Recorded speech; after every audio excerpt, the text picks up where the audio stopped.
வணக்கம். Moral of the story. Title வந்து 99 club. Okay, சரி, கதைக்கருவுக்குள்ளே போகலாங்களா? ஒரு அரண்மனை. அரண்மனை அரண்மனை நிறைய காவலாளிகள் இருப்பாங்க. அப்போது ராஜா ஒரு காவலாளியை நோட் பண்ணுறாரு. அந்த காவலாளி மிகுந்த சந்தோஷமாக இருக்கான். மிகுந்த சந்தோஷமாக எந்த வித இதுவும் இல்லாமல் இருக்கான். சரி, இவனுடைய சந்தோஷமான காரணம் என்ன? என்ன இவ்வளோ சந்தோஷமாக இருக்கான் அப்படின்னு பார்க்குறாரு. சரி, ஒரு டெஸ்ட் வைப்பேன்னு சொல்லிட்டு ஆம், என்ன பண்ணுறாரு, அந்த காவலாளி அரண்மனை உள்ளே நின்றுட்டு இருக்கோன்னா அரண்மனைக்கு வெளியே வெயிலில் நிற்க வைக்க சொல்கிறாரு. நிற்க வச்சாங்க.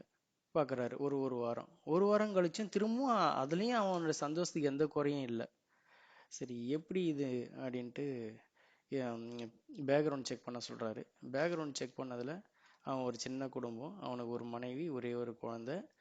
கிடைக்கிற கிடைக்கிற சம்பளத்தில் அவங்க ரொம்ப ரொம்ப சந்தோஷமாக இருக்காங்க அப்படின்னு சொல்கிறாங்க. ஓ அப்படியா, சரி, என்ன யோசிக்கலாம் அப்படின்னு யோசிச்சு திடீர்னு ஒரு அறிவிப்பு விடுறாரு. அரண்மனை கஜானாவில் இதுவாக இருக்குது, அதனால் வந்து பாதி சம்பளம் தான் கொடுக்க போகிறோம் அப்படின்றாங்க. பாதி, அதனால் எல்லாருடைய சம்பளத்தையும் பாதியாக குறைக்கிறாங்க. அப்பவும் செக் பண்ணுறான். அந்த பாதி சம்பளத்தில் அவங்களால என்ன சாப்பிட முடியும் அதை சாப்பிட்டு ஜாலியாக இருக்கிறாங்கன்றது தெரிஞ்சுக்கிறான். அப்பவும் அந்த காவலாளி சந்தோஷமாகவே இருக்கும். சரி, இவ்வளோ நேரம் ராஜா தனியாகவே இந்த எக்ஸ்பெரிமெண்ட் பண்ணிக்கிட்டு இருந்தார், இந்த டெஸ்டிங்ஸ். இந்த முறை தான் மந்திரி கிட்ட கன்சல்ட் பண்ணலான்ட்டு, மந்திரி, இந்த மாதிரி விஷயம், நான் என்ன பண்ணாலும் அந்த காவலாளி சந்தோஷமாகவே இருக்கானே அப்படின்னு சொன்னார். உடனே மந்திரி, மகாராஜா, இது என்கிட்ட சொல்லியிருந்தா உங்களுக்கு உடனே இதை சால்வ் பண்ணி இது என்னன்னு உங்களுக்கு செஞ்சிட்டு இருப்பேனே, நீங்கள் ஏன் இவ்வளோ எஃபெக்ட் போட்டீங்க? சரி, கவலைப்படாதீங்க, நான் ஒன்று பண்ணுறேன் அப்படின்னு சொன்னார். சொல்லிட்டு ஒரு ஏற்பாடு நடக்குது.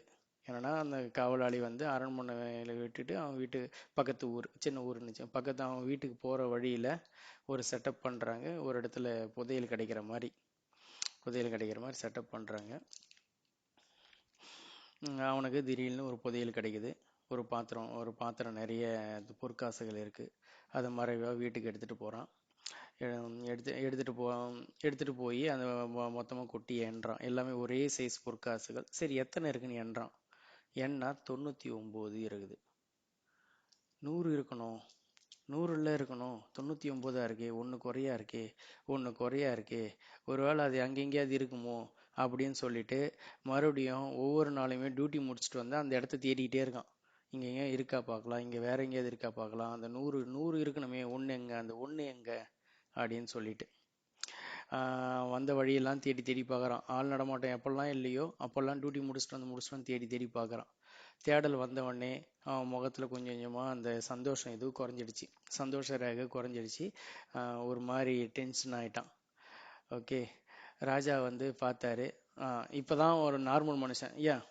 இப்போ வந்து இந்த சமுதாயத்தில் சிரித்து கொஞ்சம் சந்தோஷமாக இருந்தாலே யாருக்கும் பிடிக்கிறது இல்லை, இன்க்ளூடிங் மீ.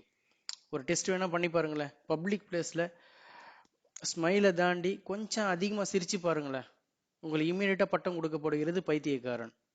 ஏன்னா இந்த சமுதாயம் சிரிக்கிறதுக்கு ஒத்துக்கிறதே கிடையாது, யாரும் சிரிக்க அலோவ் பண்ணுறதே இல்லை. ஸோ இப்போ அவன் நார்மல் ஆயிட்டான். உடனே ராஜா மந்திரியை கூப்பிட்றாரு. மந்திரி, என்ன ஆச்சு, எப்படி அவன் நார்மல் ஆயிட்டானே அப்படின்னு கேட்குறாரு. அதுவா ராஜா, இது மாதிரி அவன் போகிற வழியில் காலில் தட்டுப்பாடுற மாதிரி ஒரு புதையலை ஏற்பாடு பண்ணேன். அந்த புதையலில் கரெக்டாக 99 பொற்காசுகளை போட்டு வச்சேன். அவன் வந்து அந்த 99 பொற்காசு எண்ணிட்டு 100 இருக்கணுமே, அந்த 100வது பொற்காசு எங்கன்னு தேட ஆரம்பித்தான். அவன் தேட ஆரம்பிச்சதான் அவன் நிம்மதி போயிடுச்சு. அப்படி அவனை நம்மளுடைய 99 கிளப்பில் சேர்த்துட்டேன் அப்படின்னு. அது என்ன 99 கிளப்புன்னு கேட்டார். அப்போ மந்திரி விளக்கம் கொடுத்தாரு.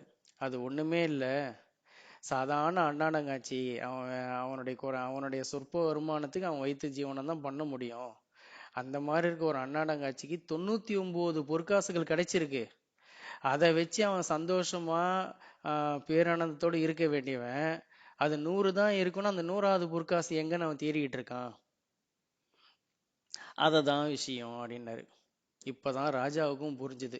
ராஜாவுக்கும் ஒரு எண்ணம் இருக்கு. அவர் இப்போ வச்சிருக்க ராஜ்யத்தை விரிவுபடுத்தணுன்ற எண்ணத்துல அவர் படை பட்டாளத்தை உருவாக்கிக்கிட்டு இருக்கிறவன அடுத்து பக்கத்து நாட்டுக்காரங்க சண்டை போடலாமான்ற எண்ணத்துல தான் இருக்காரே தவிர, இவ்வளோ பெரிய ராஜ்யம் நமக்கு கிடைச்சிருக்குன்ற சந்தோஷம் அவருக்கு இல்லை. சரி, மாறலுக்கு வருவோம். இவ்வளவு நேரம் நடந்தது கற்பனை கதை. இதுதான் இப்போ நம்ம லைஃப்ல நடந்துகிட்டு இருக்கிறது. நான் இது தெரிஞ்சுக்கும் போது எனக்கு ரொம்ப கஷ்டமா இருந்தது, நம்ம லைஃப்ல நடந்துகிட்டு இருக்கிறது. ஓகே. இது சம்மந்தமாக அந்த மீம்ஸ்லாம் கூட வரும். ஓகே. கால் இல்லாதவன் நடந்து போகிறவனை பார்த்து ஏக்கப்படுவான், நடந்து போகிறவன் சைக்கிளில் போகிறவனை பார்த்து ஏக்கப்படுவான், சைக்கிளில் போகிறவன் பைக்கில் போகிறவனை பார்த்து ஏக்கப்படுவான், பைக்கில் போகிறவன் காரில் போகிறவனை பார்த்து ஏக்கப்படுவான், காரில் போகிறவன் இன்னும் நல்ல அல்ட்ரா மாடல் காரை பார்த்து ஏக்கப்படுவான். எல்லாருமே அந்த 100வது பொற்காசு தான் தேடிக்கிட்டு இருப்பாங்க. அவங்களுக்கு அந்த 99 பொற்காசு கிடைச்சது தெரியாது. மீண்டும் விவாதிப்போம்.